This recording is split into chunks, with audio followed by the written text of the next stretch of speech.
Live ఉంది broker గాని అడుగు పంపు రోజులని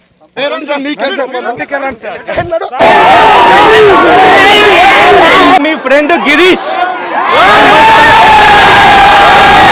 కర్రీ గిరీష్ అనే intermediate first year student Narayana junior college Koheda క్యాంపస్లో ఒక 25 రోజుల కిందట చనిపోవడం జరిగింది. ఆ తర్వాత వాళ్ళ పేరెంట్స్ నన్ను అప్రోచ్ అయ్యి, సార్ లీగలీ మీరు కొంచెం హెల్ప్ చేయాలి, మా అబ్బాయి ఎలా చనిపోయాడు ఏంటి మాకు అర్థం అవ్వట్లేదు, మాకు చాలా అనుమానాలు ఉన్నాయని చెప్పేసి మమ్మల్ని అప్రోచ్ అవుతే మేము వాళ్ళకు లీగల్ ఎయిడ్ ఇవ్వడం జరిగింది. జూన్ 14వ తారీఖు ఆదివారం రోజున ఆ పేరెంట్స్కి పోలీసులు 25 రోజుల తర్వాత పోస్ట్మార్టం రిపోర్ట్ని ఇవ్వడం జరిగింది. ఆ పోస్ట్మార్టం రిపోర్ట్ కలెక్ట్ చేసుకున్న తర్వాత పేరెంట్స్ ఏమన్నారంటే, ఒకసారి కాలేజ్ క్యాంపస్కి వెళ్దామండి, అక్కడికి వెళ్తే ఆ సంఘటన స్థలం ఇవన్నీ చూస్తే మాకు కూడా కొంచెం అసలు ఏం జరిగింది అని ఒకటి ఐడియా వస్తుంది, మీరు రావాలి సార్ ప్లీజ్ అని చెప్పేసి రిక్వెస్ట్ చేస్తే నేను ఆ పేరెంట్తో పాటు నారాయణ జూనియర్ కాలేజ్ కోహెడ క్యాంపస్కి వెళ్ళడం జరిగింది. అక్కడికి వెళ్ళిన తర్వాత పరిస్థితి ఏందో మీరే చూడండి.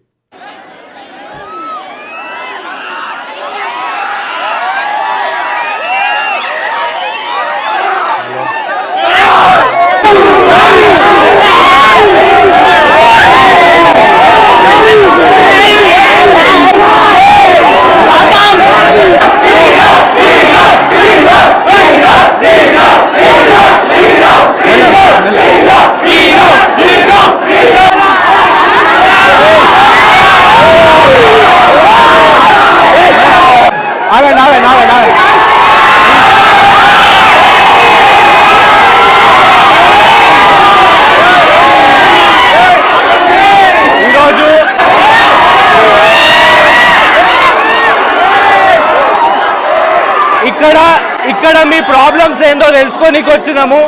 అట్లనే మీ ఫ్రెండ్ గిరీష్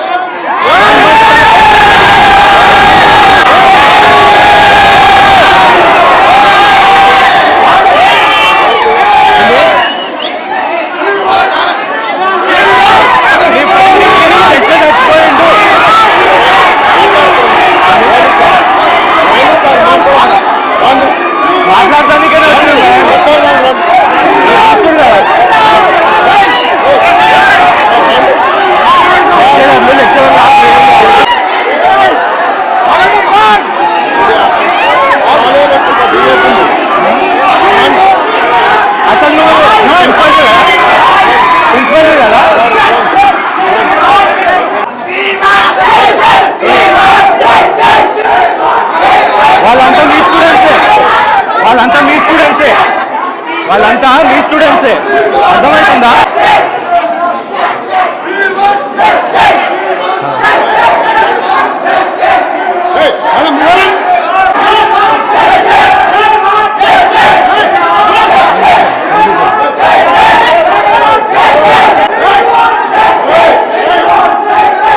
అంటే డెమోక్రసీలో రైట్ లేదంటావా నువ్వు?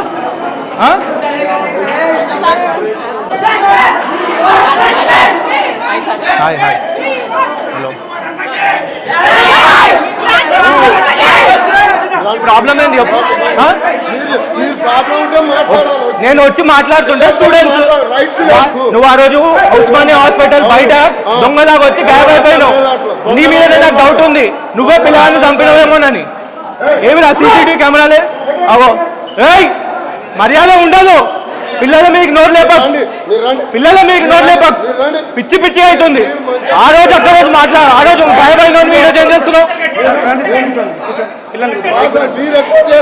నువ్వెక్కువ వస్తున్నావు,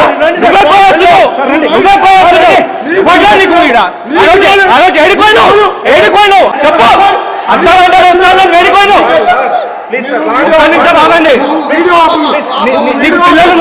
నీకు పిల్లలు ఉన్నారా?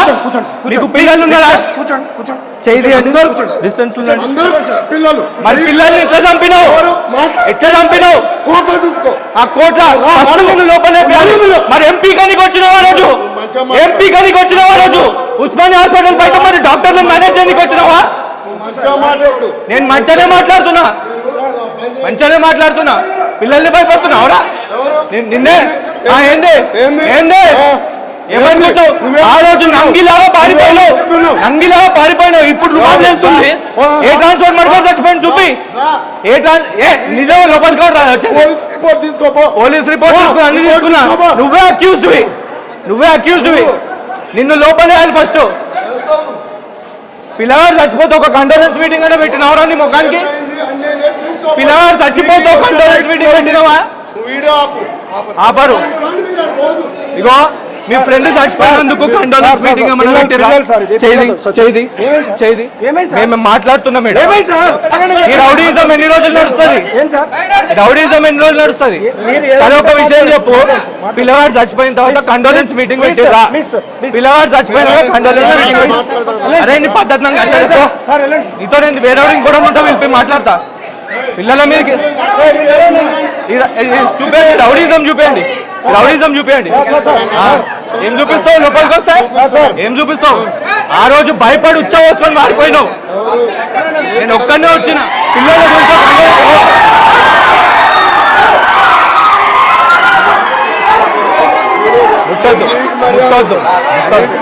ముట్టొద్దు.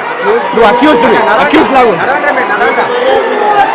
పిల్లల్ని ఎట్లా నొక్కుతున్నావు చూడరా. మీ ఫ్రెండ్ గురించి ఒక కండోలెన్స్ మీటింగ్ ఏమన్నా పెట్టిరా అమ్మ చనిపోయినందుకు? పెట్టలేదు కదా అది.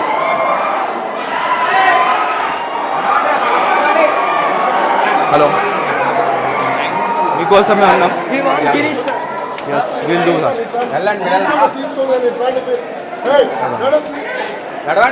అరే ఆ రోజు పారిపోయినావు, ఈ రోజు వచ్చి రుబాబ్ చేస్తున్నావు. వాళ్ళ పేరెంట్ పక్కనే ఉన్నాడు. నేనేం 100 మందిని వేసుకొని రాలే. తమాషాలు వద్దు. అరే తురేలు కొట్టమంటే నాకు ఇంకా వస్తాయి.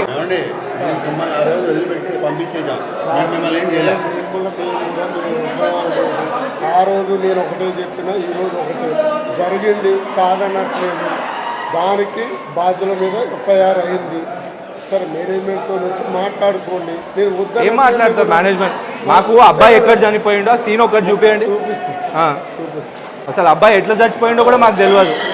లోపల కాదండి, బయటకు నడవండి. బయట చూపించండి, చూపిస్తా అన్నప్పుడు చూపించండి. అంటే మీరు ప్రిన్సిపల్ కాదా? Second year principal. మరి ఆ రోజు వేరే క్యాంపస్ ప్రిన్సిపల్ అని చెప్పారు. సెకండ్ ఇయర్ పెద్దంబర్పేట మా బ్రాంచ్. మరి ఈడేం చేస్తున్నారు మీరు? అది మా బ్రాంచ్. ఈడేం చేస్తున్నారు మరి మీరు? ఈడ ఏం చేస్తారు? అది లీవ్ లో ఉంటే ఒకసారి లీవ్ లో ఉంటే డ్యూటీ వేశారు. ఈ రోజు అంటే ప్రిన్సిపల్ అనేటోడు కరెక్ట్ గా లేడీ క్యాంపస్ కి ఎందుకు లేరు? ఉన్నారు, వచ్చే టైంకి వస్తారు సార్. ప్రిన్సిపల్ 10 గంటలకు వస్తాడు. ఆ రోజు ఎట్లా వారిపోయారు? దయతో వదిలేసారు వాళ్ళు.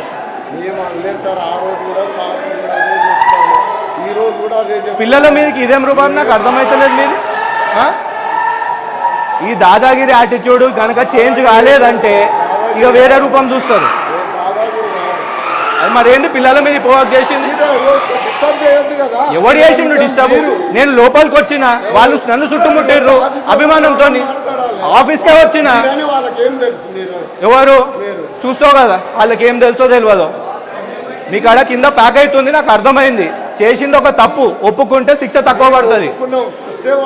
చేసింది కదా. పిల్లగాడు చచ్చిపోయినా 24 గంటల తర్వాత బాడీ పోస్ట్ మార్టం జరిగింది. మరి అంతసేపు మీ కాలేజ్ వాళ్ళు ఏం చేస్తున్నారు? ఏం మాట్లాడతారు?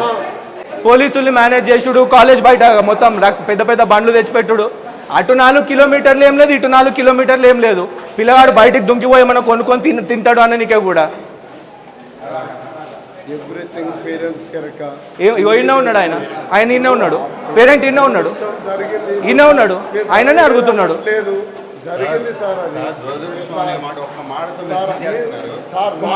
మేము అడిగేది ఇగో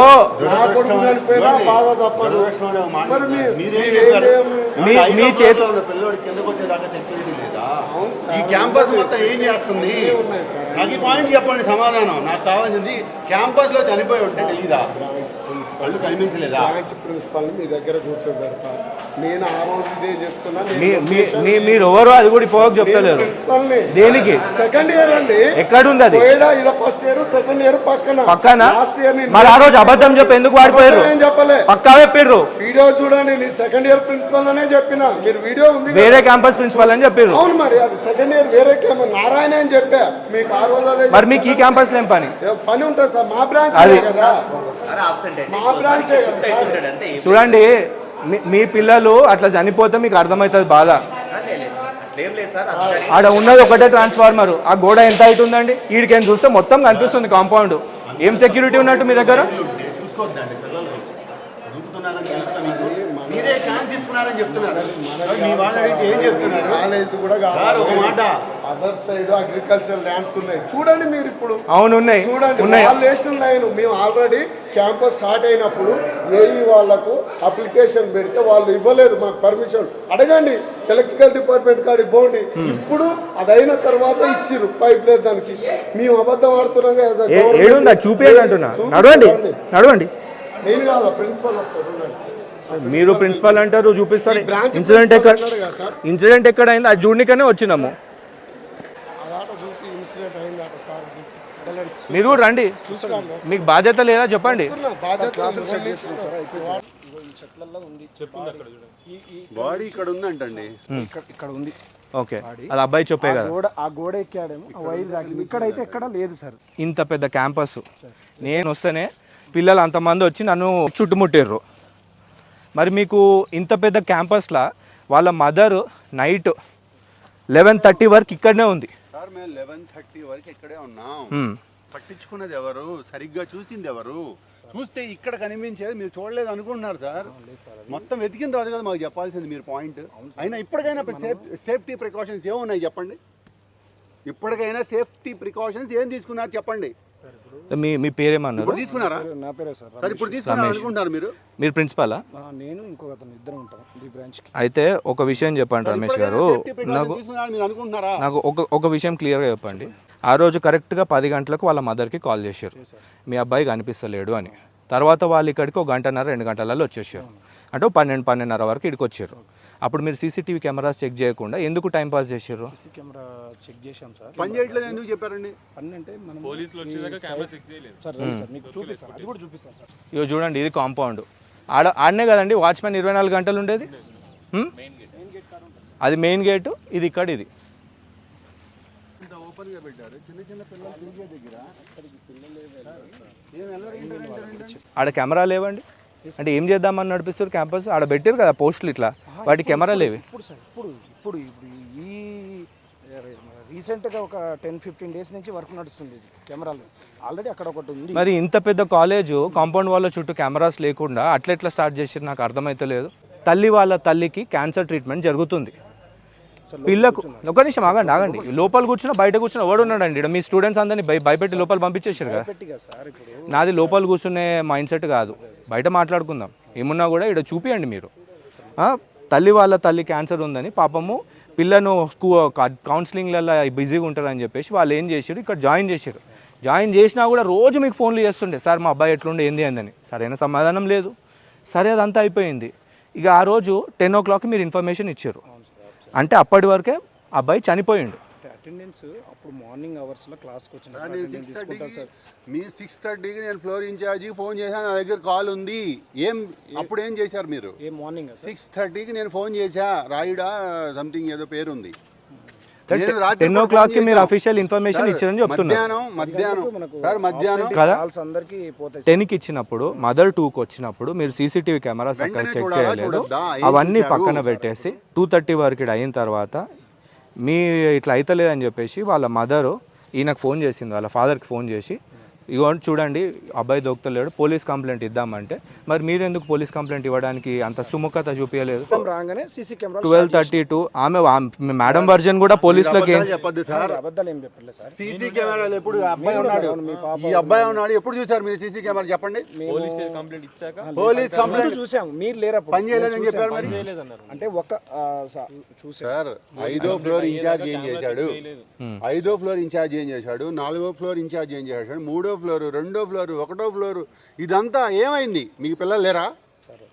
ఇప్పుడు అట్లా కాదండి. వీళ్ళంతా ఏం చేశారు చెప్పండి? వీళ్ళందరినీ ఏం చేస్తారు మీరు? 2:30కి మీరు చెక్ వాళ్ళ పేరెంట్స్ వచ్చారు అదే అన్నారు. 5:30కి వాళ్ళ ఫ్రెండ్ ఒక అతను వస్తే ఇక్కడ నుండి పోలీస్ స్టేషన్కి వెళ్ళిర్రు. పోలీస్ స్టేషన్ కూడా ఇడికి 15-20 మినిట్స్ దూరంలోనే ఉంటుండొచ్చు కదా.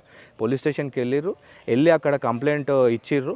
అప్పుడు పోలీస్ స్టేషన్లో వాళ్ళ మదర్ ఉన్నప్పుడు మీ కాలేజ్ నుండి ఒక వ్యక్తి వాళ్ళ మదర్కి కాల్ చేసి మేడం అబ్బాయి దొరుకుతాడు కంప్లైంట్ ఏమి ఇవ్వకండి అని ఎందుకు చెప్పారు? మరి మీకు బాధ్యత లేదా అంతవరకు దొరకకపోతే? సార్ ఒకటి ఇప్పుడు పిల్లలు బయటికి వెళ్ళాడేమో, బయటికి ఎట్లా పోతాడు? ఫస్ట్ చెప్పిన మాటే పిల్లాడు బయటికి వెళ్ళాడంట, ఒకసారి చెక్ చేసుకోండి మీ చుట్టాలుగా అని చెప్తే మేము ఎందుకు చెక్ చేస్తామండి? సీసీ కెమెరాలు చెక్ చేసి ఓకే కన్ఫామ్ గా బయటికి వెళ్ళాడని తెలిసిన తర్వాతే మేము వినండి. ఇప్పుడు ఒక విషయం నేను చెప్తున్నాను, అడిగేది చెప్పండి. 8:30కి పోలీసులు వచ్చిన తర్వాత పోలీసులు మీరు ఒక 2-3 స్పాట్లకి మీరే వెళ్ళి వెతికిర్రు. వీళ్ళు పైకి వస్తుంటే ఎందుకు రానివ్వలేదు వాళ్ళతో? ఆ రోజు ఇన్సిడెంట్ జరిగిన రోజు సీసీటీవీ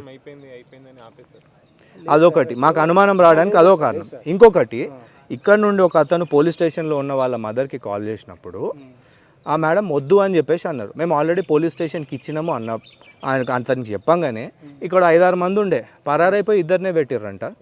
ఆ రోజు నైట్ 8:39కి వాళ్ళ మదర్ మళ్ళీ వచ్చేసరికి ఇక్కడ ఇద్దరే ఉన్నారు. అప్పటి వరకు 5-6 మెంబర్స్ ఉండే కదా. టైమింగ్స్ ప్రకారంగా ఉంటాయి కదా. అదే టైమింగ్స్ అదే గంగాధర్ సార్ అంత పబ్లిక్ ప్లేస్ లో చనిపోయి ఉంటే కనీసం కనిపించలేదా మీకు? చెట్లు ఉన్నాయి కదండి సార్. ఏందండి నేను బయటకు వస్తే పోరగాళ్ళు ఇంతమంది నన్ను చుట్టుముట్టిర్రు, చూసిర్రు, 4 దిక్కులు ఇంత ఆడుకోరా, చూడరా, వాసన రాదా? ఏదన్నా ట్రాన్స్ఫర్ పీసులు గిట్ట కొట్టేయడం ఇప్పటికైనా ఏం జాగ్రత్తలు తీసుకున్నారు? ఇప్పటికీ అలాగే ఉంది అక్కడ. మేనేజ్మెంట్ దృష్టికి తీసుకెళ్ళాం సార్, చేస్తున్నారు వర్క్. ఇగో చూడండి మాకైతే పూర్తి అనుమానం మీ కాలేజ్ అథారిటీస్ మీదే ఉంది. మీరు చెప్తున్న స్టోరీ ఏదో పేరెంట్స్ని కన్విన్స్ చేయాలని మీ స్టోరీ చెప్తున్నారు. పోస్ట్మార్టం రిపోర్ట్లో పోస్ట్మార్టం జరిగిన 24 నుండి 36 గంటల ముందే డెత్ జరిగిందని క్లియర్గా ఉంది అందులో. అంటే దాని అర్థమైంది కనీసం డెత్ మీరు కాల్ చేసిన 10 గంటల ముందే జరిగింది. 10 గంటల ముందే జరిగిందంటే డెడ్ బాడీ అక్కడనే ఉండాలి. మరి వీళ్ళ మదర్ ఆ మూలకు కూడా వెళ్ళి చెక్ చేసి ఉంటారు కదా అందరూ ఆ టైంలో. మేము అన్ని కార్నర్స్ అన్ని వెతికాం సార్. ఆ ట్రాన్స్ఫర్కి వెళ్ళి ఎప్పుడు ఏం అట్లాంటి అసలు అట్లా పోరని అటు పోలే సార్. లేదంటే కానిస్టేబుల్ వచ్చినప్పుడు నేను కానిస్టేబుల్ కూడా మొత్తం వెతికాం సార్. ఆడదాకా కూడా పోయినాం సార్. కానిస్టేబుల్ వచ్చారు. చెట్లు ఇంతవరకు చెట్లు ఉండడం వల్ల అందులో బాడీ ఉండదు కానీ ఎంత ఉన్నాయి సార్ అక్కడ? మీరు చెప్పేది నమ్మసక్యంగా ఉందంటారా? ఎంత చెట్లు ఉన్నాయి సార్? ఒకటి సార్ నమ్మేసక్యంగా ఉన్నాయి సార్ చెట్లు. బాబు ఇట్లా ఫ్లాట్ గా కనపడ సార్. బాడీ దగ్గరికి పోయి అటు మన పిల్లలు కూడా దూరం నుంచే తిరుగుతారు. మీ పేరు ఏంటండి? ఇప్పుడు నాయక్ గారు ఒక మాట చెప్పండి. ఆ రోజు నైట్ పోలీసులతో మీరే ఉన్నారు కదా, మీరు చెత్త ఏడు డంప్ చేస్తారు? చెత్త అక్కడికి మదర్ వెళ్తుంటే ఎందుకు ఆపేసారు? మా అనుమానం ఏంటంటే 11:30 వరకు మదర్ క్యాంపస్లో ఉండే. 11:30 వరకు క్యాంపస్లో ఉంటే ఇన్ఫర్మేషన్ ఏం రాలేదు. కరెక్ట్గా 12:31కి మదర్కి ఇన్ఫర్మేషన్ వచ్చింది. అంటే ఆ 2 అవర్స్లో బాడీ ఎట్లా దొరుకుతుంది? ఆ పొగకు వెతుకుతే దొరకంది. మీరెవరు?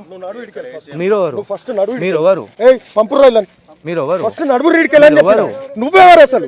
నువ్వెవరు? నేను మర్యాద నేను కూడా మర్యాదగా పిల్లలందరినీ పానిక్ చేస్తావా? ఎవరు? నేను పేరెంట్ తోనే వచ్చినాను. ఓడరా నువ్వు, దూరం ఉండు. మరి వాడు రైతులే కొడుతున్నప్పుడు నేను ఎట్లా మాట్లాడాలి? వాడు మరి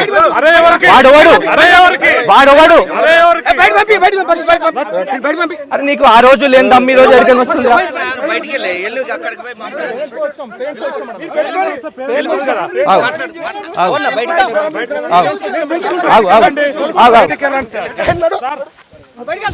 మీరు దూరం పోండి.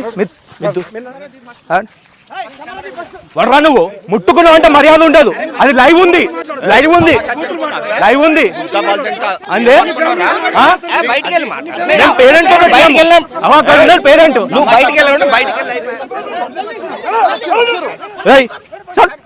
ఓడరా ఫోన్ కూడా చెక్. ఓడరా నువ్వు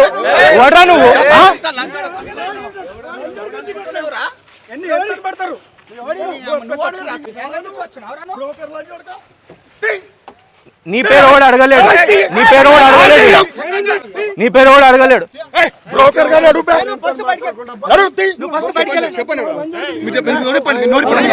తల్లిదండ్రులందరికీ ఇదే నా విజ్ఞప్తి. ప్లీజ్, నేను మిమ్మల్ని అందరినీ బతిమలాడుకుంటున్నాను.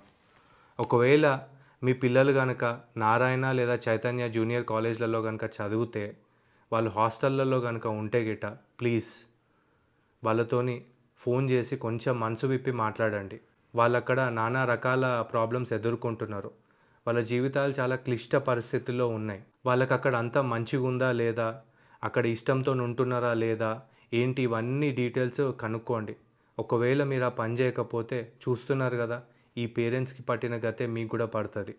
ఈ నారాయణ చైతన్య కాలేజ్లలో జాయిన్ చేస్తే పిల్లలు ఏదో సాధిస్తారు అని చెప్పేసి మనం అనుకుంటున్నాం. కానీ చూసారు కదా, తల్లిదండ్రులు వాళ్ళ కొడుకు ఎట్లా చనిపోయిండు అని చెప్పేసి అక్కడ కాలేజీ వాళ్ళని అడగనీక పోతే మెడలు పట్టుకొని బయటికి గెంటేసే పరిస్థితి. ఇలాంటి పరిస్థితి మీకు రావద్దంటే దయచేసి మీ పిల్లలతోని మనసు విప్పి మాట్లాడండి. నారాయణ కోహెడ క్యాంపస్లో విద్యార్థి ఎప్పుడో రాత్రి 3 గంటల ప్రాంతంలో చనిపోయిండ్రు, అప్పటి నుండి శవం అక్కడనే పడుంది అని చెప్పేసి అన్నారు. 24 గంటలు గడిచిన తర్వాత శవం అక్కడ ఉంది అని చెప్పేసి గుర్తించినామని చెప్పేసి అంటున్నారు. ఆ విద్యార్థి తల్లి అదే క్యాంపస్లో రాత్రి 11:30 వరకు వెతికితే శవం దొరకలేదు. కానీ ఆ తల్లి ఇంటికి వెళ్ళగానే గంటలో శవం ఎలా దొరుకుతుంది? మీ పిల్లల పరిస్థితి ఇలా కాకుండా ఉండాలంటే దయచేసి వాళ్ళతోని మనసు విప్పి మాట్లాడండి. మమ్మల్ని ఎన్నో మాటలు అన్నారు, తోసిర్రు, దాడికి పాల్పడ్డారు, ఇవన్నీ ఎదుర్కొంటాం. మేమెవ్వరికి భయపడం, మీకోసం నిరంతరం పోరాడతాం.